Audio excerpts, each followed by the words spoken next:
Hi guys, it's Lisa Murphy and I am back on the porch for nighttime porch time story time. It's not really night yet, but it's after dinner. Sophie's Squash is the book I have for you, and my friend is going to send me the book that comes after this one, and apparently Sophie's Squash goes to school. So we have to wait for that one. And it's by Pat Zeitlo Miller and Ann Wilsdorf. Sophie's Squash. One bright fall day, Sophie chose a squash at the farmer's market. Her parents planned to serve it for supper, but Sophie had some other ideas. It was just the right size to hold in her arms, just the right size to bounce on her knee, and just the right size to love. Oh, I'm so glad we met.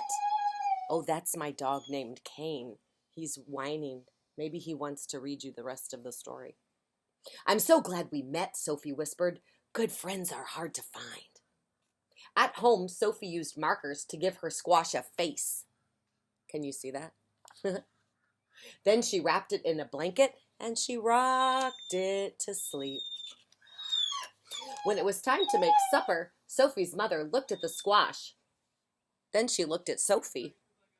I call her Bernice, said Sophie. I'll call for a pizza, said her mother. After that, Bernice went everywhere with Sophie. To story time at the library, to visit other squash at the farmer's market, to practice doing somersaults in the garden. Every night, Sophie gave Bernice a bottle, a hug, and a kiss. Well, we did hope she'd love vegetables, Sophie's mother told her father. Shh, said Sophie. Bernice is sleeping. Sweet pea, Sophie's mama said one morning as they made blueberry waffles. Bernice is a squash, honey, not a friend. If we don't eat her soon, she's gonna get mushy and gross. Let's bake her with some marshmallows. Won't that be yummy? Don't listen, Bernice, said Sophie. That afternoon, Sophie's father took her shopping. Sugar beet, he said, Bernice is a squash. Why don't you pick a nice toy to play with instead? But the trucks were too hard, and the dolls were too soft. Sophie clutched Bernice tightly. No thanks, she said. I have everything I need right here. After supper, Sophie's parents called a family meeting. Bernice was napping on Sophie's lap. Why don't we donate Bernice to the food pantry before she rots? That's what her daddy suggested. They're worried because the squash is a vegetable, and so they're worried that it's going to start to get a little rotten. Sophie shook her head. Bernice will last forever, she said.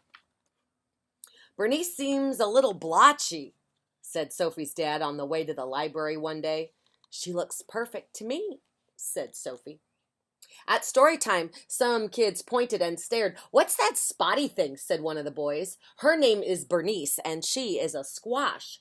Sophie said, with freckles. Maybe Bernice should stay home next time, said Sophie's mom. Why, said Sophie. She wasn't the one being rude.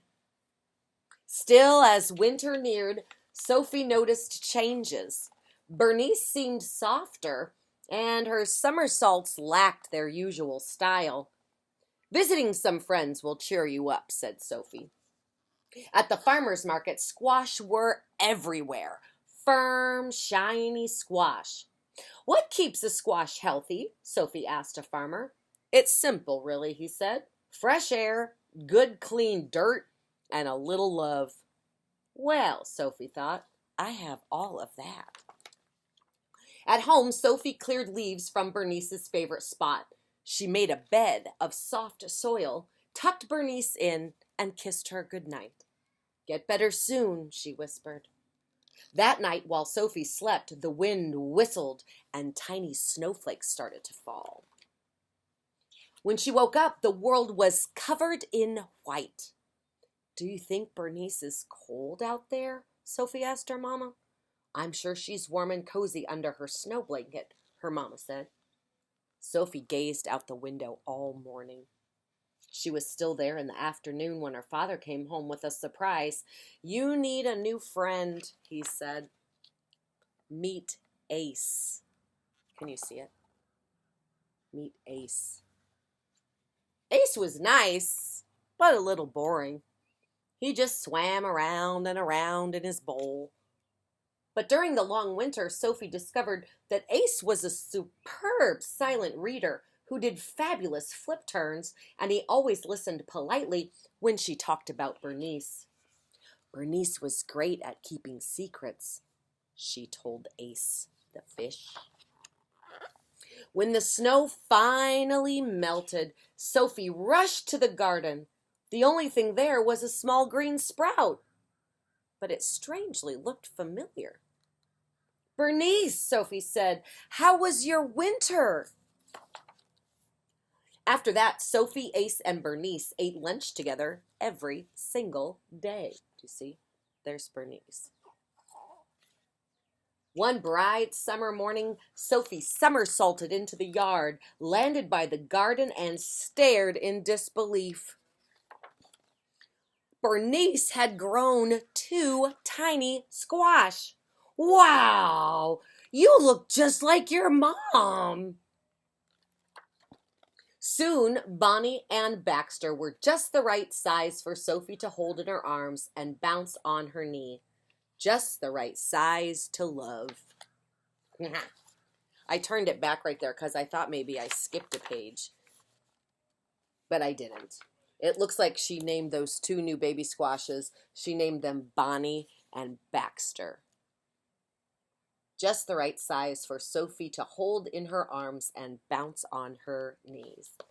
That is Sophie's Squash. I hope you like that one. I'll talk to you soon. Bye. I'm Lisa Murphy. Have a good night.